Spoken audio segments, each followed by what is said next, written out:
Hello and welcome back to the Bookshelf Odyssey.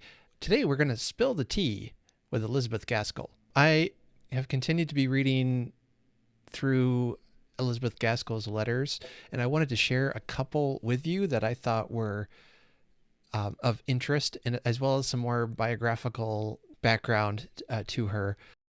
So I think I joked in my last episode that, or in my last video, that Gask April is going to be kind of becoming Gask Maypril. I don't know. Anyway, I'll just be talking about Gaskell off and on over this next little while. In her letters, a couple things I've enjoyed. One, just her very chatty, gossipy letters that she writes to a friend of hers named Elizabeth or Eliza Fox. So yet another Elizabeth name to try to keep track of. And then there was also a series of letters she wrote to Charles Dickens involving a young lady she knew that needed a chance to make a fresh start.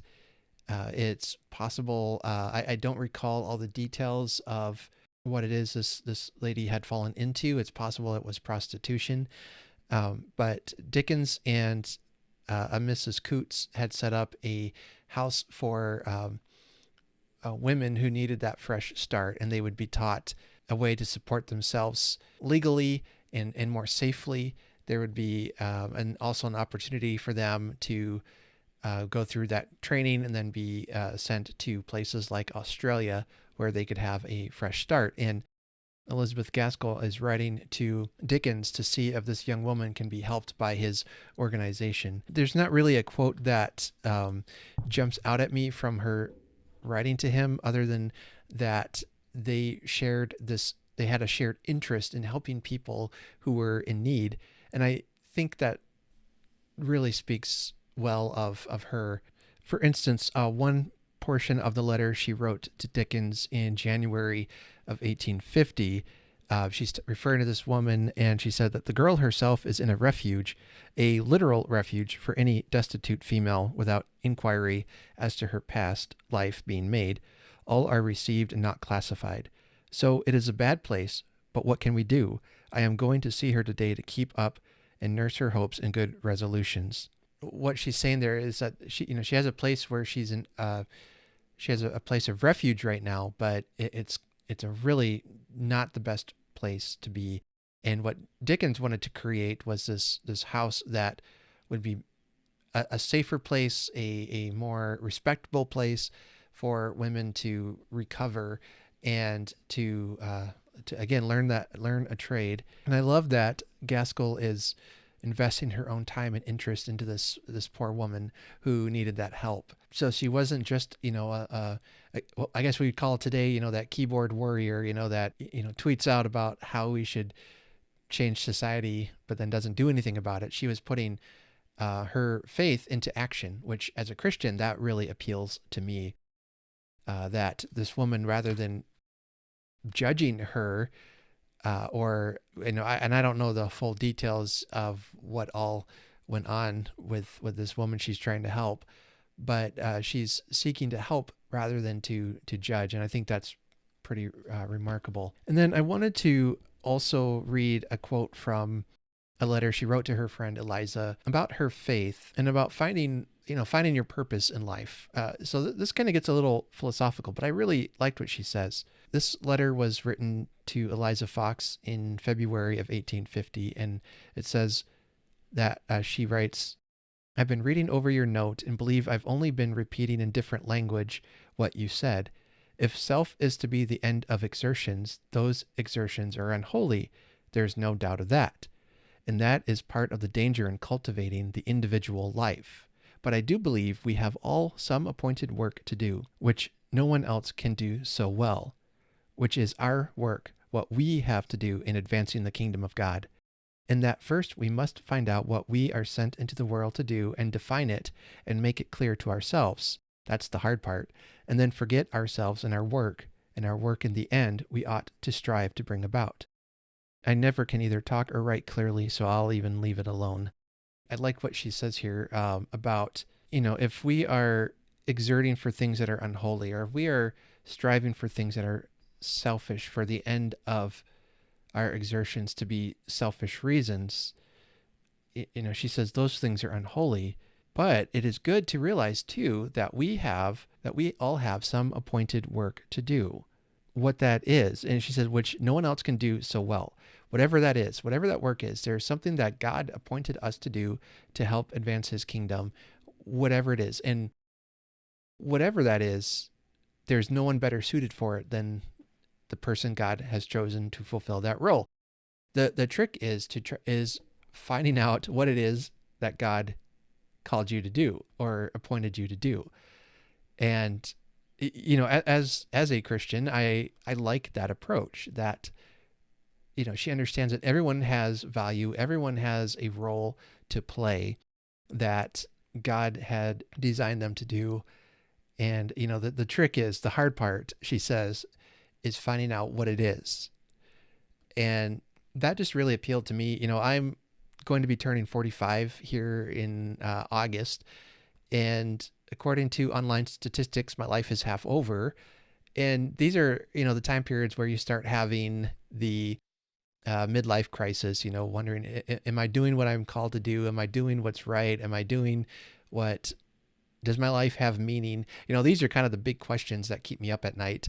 Well, that and my crippling anxiety and depression. But what I guess what I liked about it is that, these are questions that 200 years ago, she was writing about, she was thinking about too, is what is my part? What is our purpose here? Why did God place us here for such a time as this, And I think that Gaskell found what that calling is for her, in her case, writing stories. Whether she believed that or not, I don't know. But I believe she lived that out, and she was able to take her celebrity and do things for people like this housemaid, handmaid, whoever it was that she was trying to help, who had fallen into a destitution, being able to take those connections she's made and that quote unquote power that she has, and is able to transfer that to doing good. I think that's wonderful. Just a little note there that she writes, but it really makes me like her all so much more than I have already. So that's a couple of portions of her letters I wanted to share with you. And I've also been continuing to read this biography. I just read the parts of her writing the Charlotte Bronte biography and some of the fallout that book caused, and how some of the people involved with the Bronte family did not really care for it and strongly objected to it because of what she wrote, and including how she unfavorably wrote even about Charlotte's father, and his kind response to her, gently pointing out that some of what she wrote was an exaggeration, or that he admits, a bit eccentric, but rather than attacking her, he I don't know, I kind of like the way he approached that he wrote praising her for her work, saying that it was really a wonderful biography. There was maybe a couple of things she didn't get right, and he would be happy to help, to get it straightened out and all that. But he wasn't attacking her at all, when several other people were, whether fairly or not, that can be debated, I suppose. But I thought his approach to that, Bronte's father's approach to that, was one of great, was very gracious in his response. And I know for quite a while he kind of was considered the bad guy of the story. But I think history has probably been a little more kind to him, and we're beginning to see a fuller and real picture. And I just can't imagine the unimaginable grief that the Bronte's father had to go through of watching all of his children and his wife die, and he's left alone in his old age. I mean, that as a father, as a parent, that even losing one child would be horrific, but losing all of them, I don't think there's any words that can describe that kind of pain. So, if he does come across gruff or unkind or something, I don't know. I think there's probably some reasons why, but I liked his gracious response to Gaskell's biography of Charlotte. Now, that's a book I haven't read. I probably will at some point. Well, I know I will at some point, but I also know some of the controversy behind it, some of the ways that maybe Charlotte's not portrayed as accurately, and I kind of want to read some more modern biographies first of the Brontes just to have a better picture of what really happened, so I can kind of help me think through Gaskell's biography. But I'm really looking forward to reading that. And then another portion I read about in Gaskell's biography is her relationship with a man named Norton, who I think he was an art professor. He was an American. What was it, like 15, 20 years younger than she was? But they developed a friendship that I know some have speculated may have been an affair or an emotional affair at the very least. But as of what I've read so far, I think of it as just a friendship between two very like-minded people who enjoyed the same things and were passionate about the same things.